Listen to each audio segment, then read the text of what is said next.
One band that could claim ownership of 1970 is Atomic Rooster, who put out two excellent albums that year, the second of which, Death Walks Behind You, is arguably their best of all.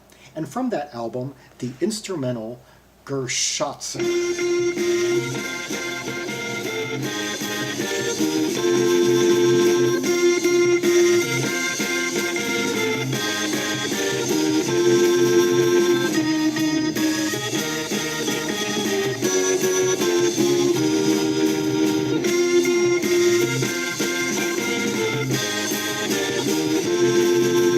Okay, just to introduce what we're hearing here, we are hearing the Hammond organ of leader Vince Crane, the pile driving drums of Paul Hammond, and the guitar work of John Cann, who joined the band for this release.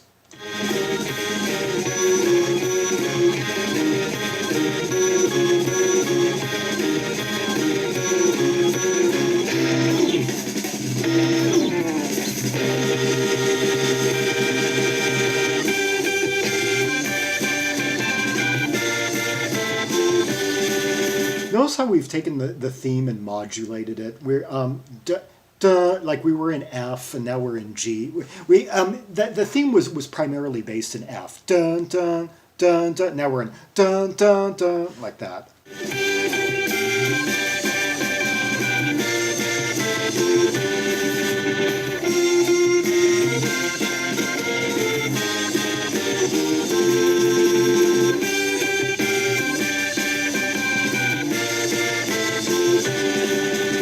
Going basically back and forth between that step.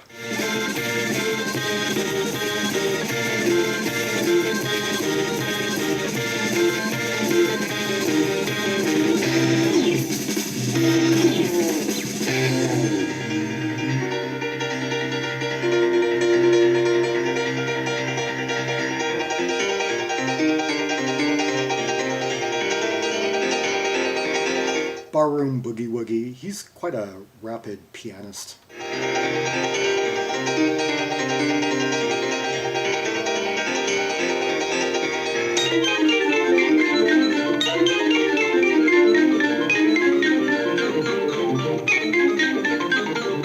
I'm hearing two things. I'm hearing something in this speaker and that. I'm hearing the keys in this speaker, and is that Vince or is that John Cann I'm hearing over here?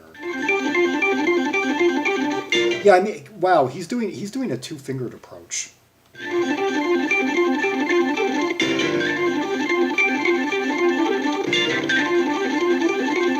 Guy, he's playing two figures simultaneously, one with each hand. Vince Crane.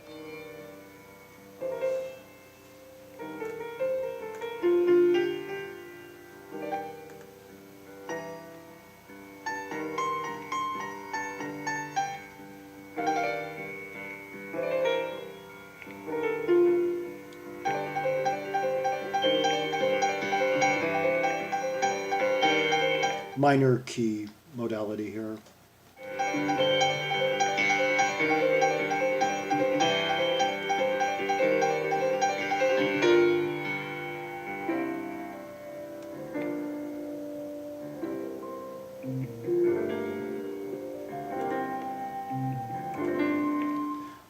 John Cann also plays bass on this.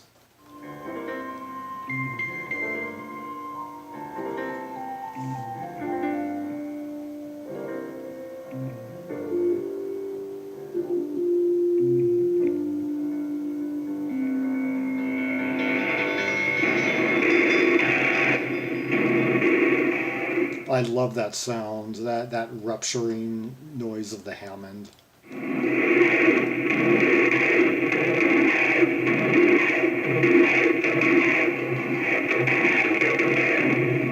Yeah, panning between the two speakers like that.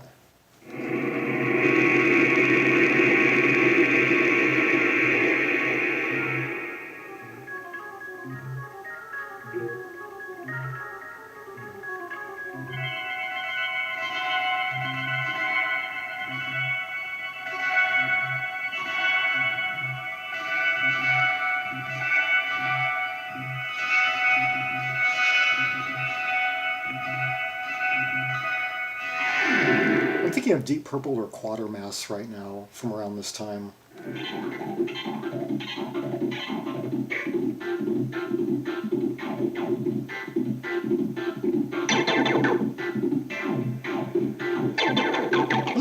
Listen to Vincent Crane choke that thing. It's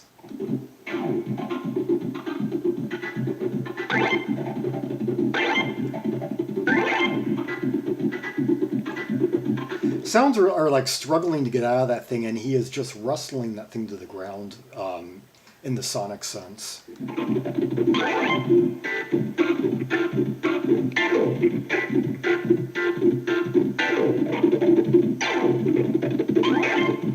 This somewhat reminds me of the sounds on the Andromeda record. No, not the Andromeda that John Cann was in, the German Andromeda. It's amazing how John Cann was in a band called Andromeda the prior year, and then he joins Atomic Rooster. Meanwhile, in 1970, there's another Andromeda from Germany who sound a lot more like Atomic Rooster than the John Cann band did.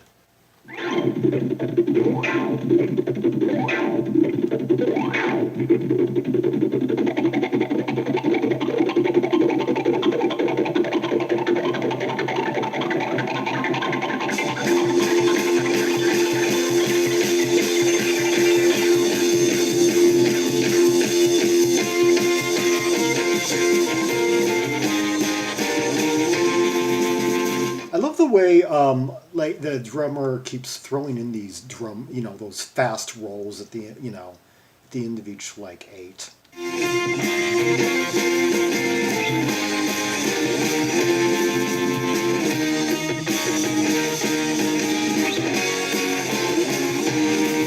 It's amazing. We got a drummer named Paul Hammond and a keyboardist, Vincent Crane, who's dominating this recording with a Hammond organ.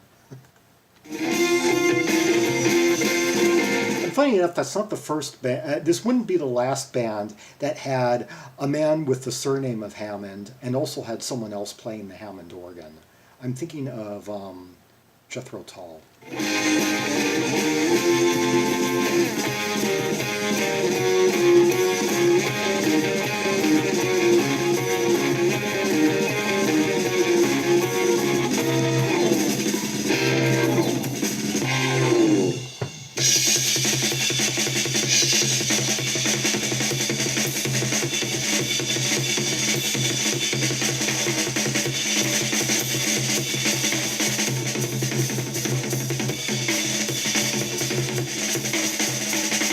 A drum solo that is worth its space in the track.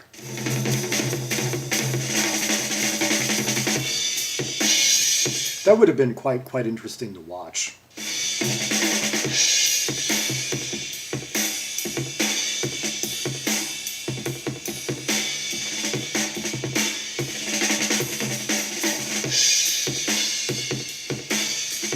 It almost sounds like he has 2 snare drums.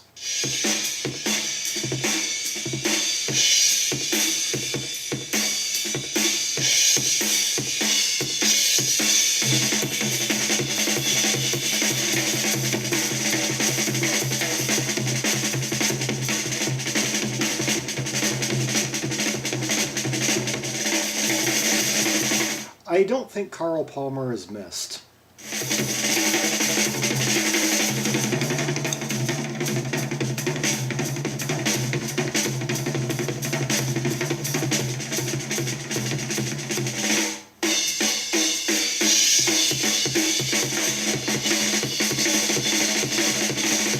I like how you can mentally picture which drums he's hitting as he's hitting them. It's like the tonal clarity is such that you can hear the kick drum very, very distinct from like the snare, from the toms, from the cymbals, and you can just picture him hitting all these as you're listening, even without the visuals.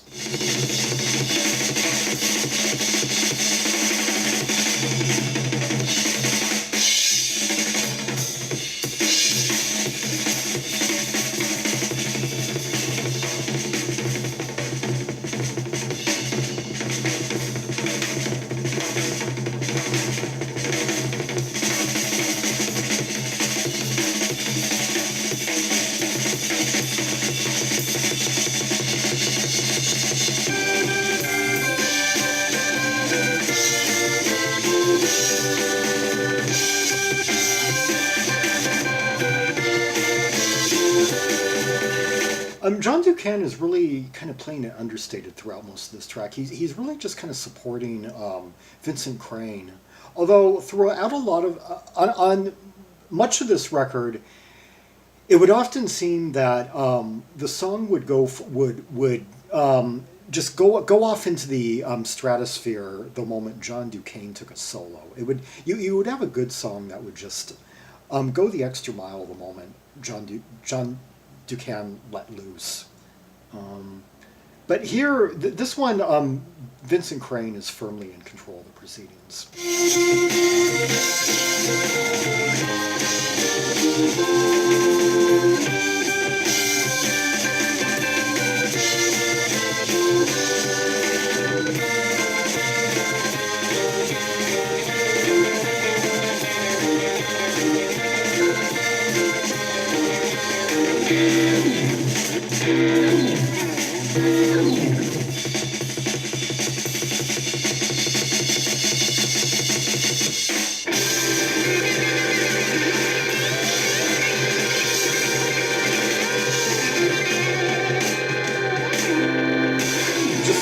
Just right there at the end, we get a little bit of a soloing from John Duquesne, but otherwise he's kind of understated, but giving providing thickening the sonic bed on which that Hammond organ consistently rose and just electrified and illuminated, and of course it was a phenomenal showcase for drummer Paul Hammond, who very much filled the role. Like Carl Palmer played on the first album, the Atomic Rooster self-titled that came out earlier the same year. And then, of course, Keith Emerson or Greg Lake called him, and the rest is history. But this album, like the first album was great, of course, but the second album, easily one of like the top 5 albums in 1970. And I've heard like 750 albums from that year, so and I stand behind, and so make of that what you will. The following album, in hearing of Atomic Rooster, would be somewhat of a step down, because on that album, I got the feeling that Vincent Crane didn't like how John Duquesne had taken such command on Death Walks Behind You. Not necessarily on this track, but on a lot of tracks. And Vincent Crane, I don't know, he had depression issues and such. I've heard he was somewhat of a control freak. I think he arranged the material as such that John Duquesne wouldn't have as much room to move around. Like one of the most subdued tracks on Death Walks Behind You, still good, even if not necessarily one of the foremost highlights, is Tomorrow Night. It seems like on the next album, Vincent Crane saw to it that most of the tracks stayed within the parameters of Tomorrow Night, and thus John Duquesne wouldn't be taking the song structures and ripping them open with his solos the way that he was doing. On many of the songs on Death Walks Behind You, you would have the structure, you would have the fold out and everything, the verse, the chorus, the instrumental part, and then somewhere like midway through, John Duquesne would just burst open the structure and take the song up higher, into some higher place, and it's really what elevates this album to true greatness, because it happens on so many tracks. Vincent Crane just thought, this is my band, I control this band, and I'm not going to be upstaged. And it's sad. And as this track shows, Vincent Crane can command